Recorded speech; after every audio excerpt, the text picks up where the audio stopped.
You're welcome to Kunmi Exclusive, where sewing is simple and straightforward. Hi, my name is Kunmi, and you're welcome to my channel. I'll be showing you how to cut and sew this blouse.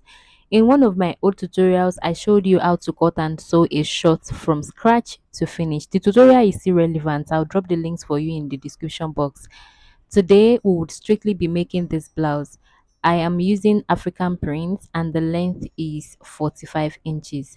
By the time you fold it into two like this, you have 22.5.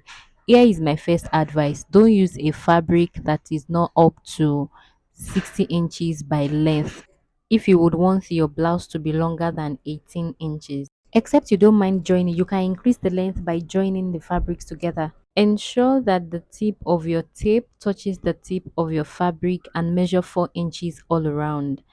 How did I arrive at 4 inches? I simply practiced before now with some old piece of fabrics that I had, and I measured 3 inches all around, which was perfect as this blouse is not going to have zipper at the back. But I would be joining it from the neckline all the way to the sleeve length with half an inch. That's why I decided to make it 4 inches.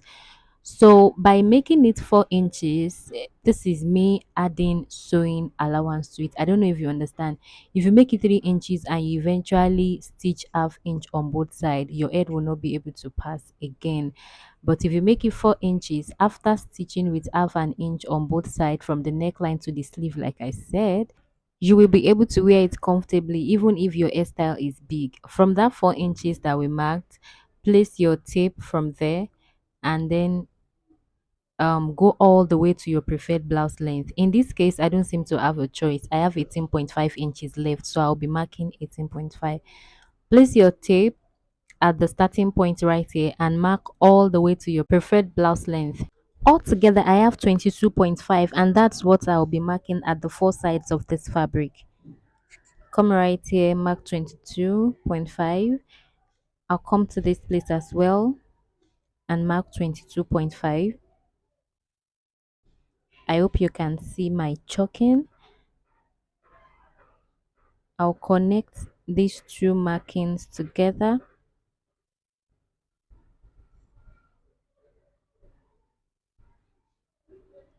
Can you see?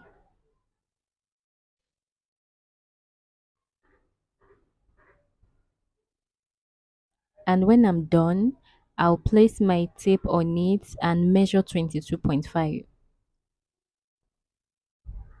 So I have exactly 22.5 here. If I hadn't had that figure, I mean, if I add a fabric that is longer than this, I would simply mark 22.5 and connect it to the 22.5 that I have upward. I don't know if you understand. Assuming this fabric were longer than 22.5, I would just mark wherever 22.5 stops and I'll connect it upward and cut it. If you don't understand this explanation I just gave, kindly refer to my teaching on how to cut and sew handkerchief flay. I would equally drop the links in the description box. Do well to check it out. I'm just trying to trim off the neckline as you can see. This is where your head will pass through,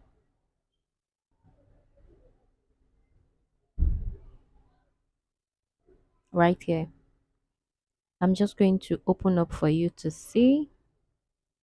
If you follow the due process, you should have something exactly as this when you open up.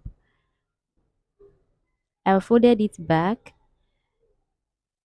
I will come right to the part of my fabric that is folded in two places and I will split them open.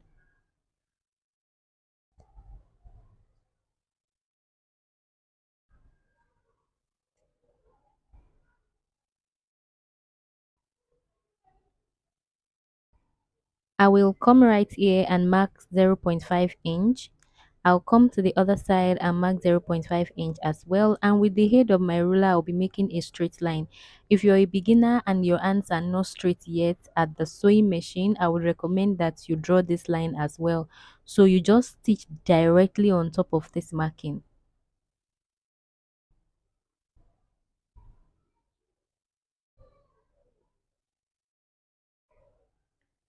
Come right here, place your tape and mark your shoulder measurement. My shoulder is 16 Half of that is 8 inches, so I will just trace it upward.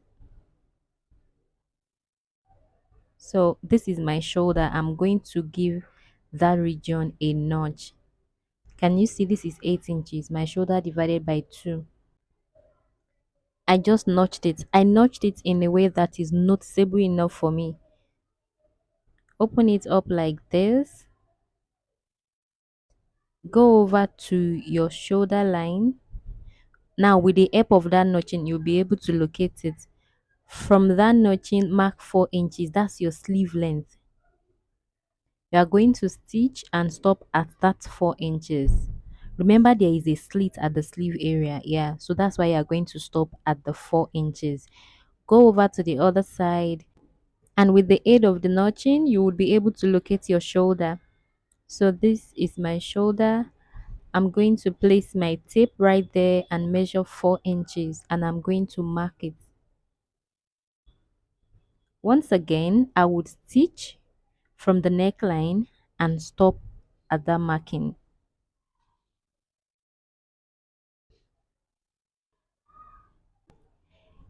And if you have a fabric whose front and wrong side are identical in nature, kindly indicate with your chalk. It's very important. The next thing I would do is to reduce my front piece. If you recall, you would notice that the front piece is high while the back piece of the blouse is low. So I've decided to reduce the front piece by 4 inches. I'm just going to fold into 2 like this. I can further fold it into 2, making 4 foldings, but I don't want to confuse you, so I'll just leave it at the first fold, and then I'll mark 4 inches at the left and the right side, connect together and trim out. In essence, I am reducing the front piece by 4 inches.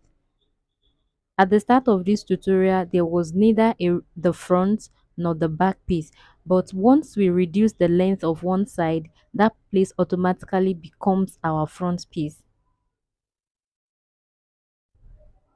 I'll go ahead and pin the shoulder region.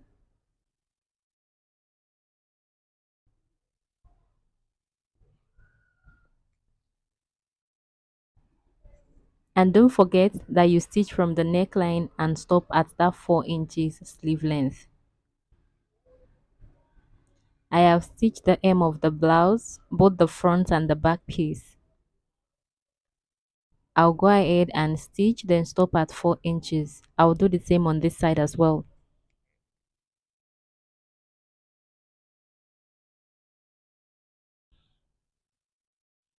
So I have done that. I stitched all the way and then I stopped at that 4 inches marking.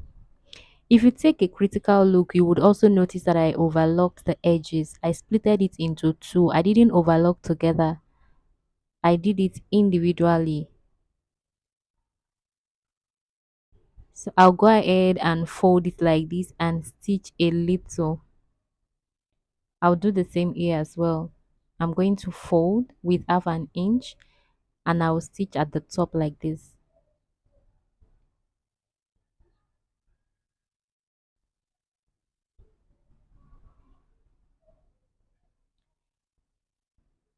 So we are left with the neckline. I will be cutting the facing.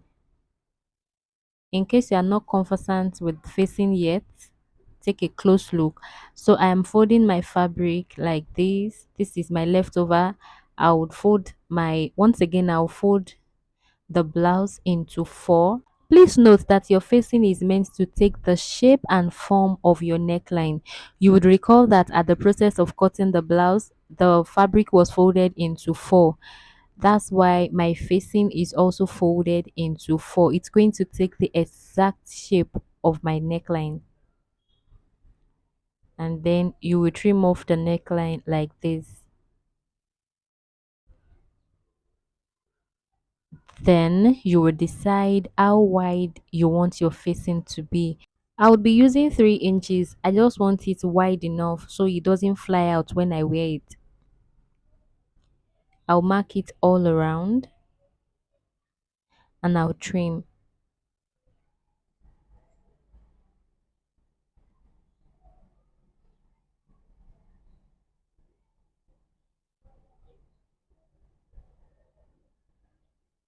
When I'm done with this process, I would simply notch and go over to my overlocking machine to overlock the edges of the circle.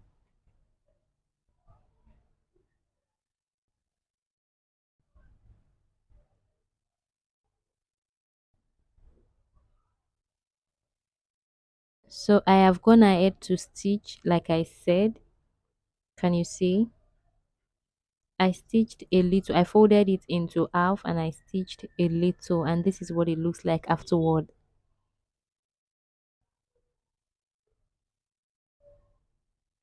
The next thing is to fold the sides of the blouse.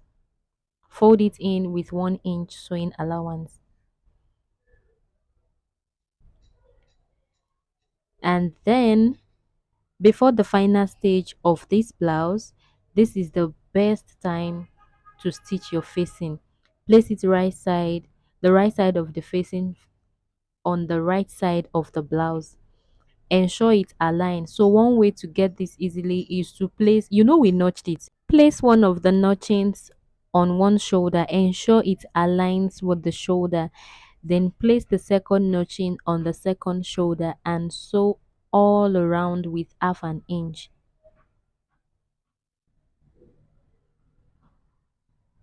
Don't forget to also secure with your pin, and when you're done stitching, you get your scissors and notch all around. Then you go back to your sewing machine to top stitch. So I've done that and I've given that region a very good press. As you can see, it's well rested. Please note that this blouse has been turned to the right side. Also, the last lap of our sewing will be done on the right side of the blouse. What I would simply do is to fold my blouse into 4, as we've been doing from the start of this tutorial. I would fold it into 4 and then I would do a little bit of calculation. So my hip is 40, but for the sake of ease, I'm going to make it 42. 42 divided by 4 gives me 10.5. With we are not going to be adding sewing allowance to it. So I've marked 10.5 up there. Right here where the front piece ends, I'll be marking 10.5 and I'll connect it to the previous marking that I did.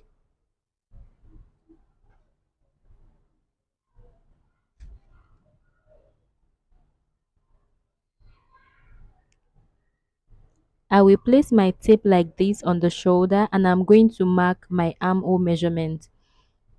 So my bust is 35 divided by 6 plus 1.5 gives me 7.6, but I'm just going to approximate to 8 inches.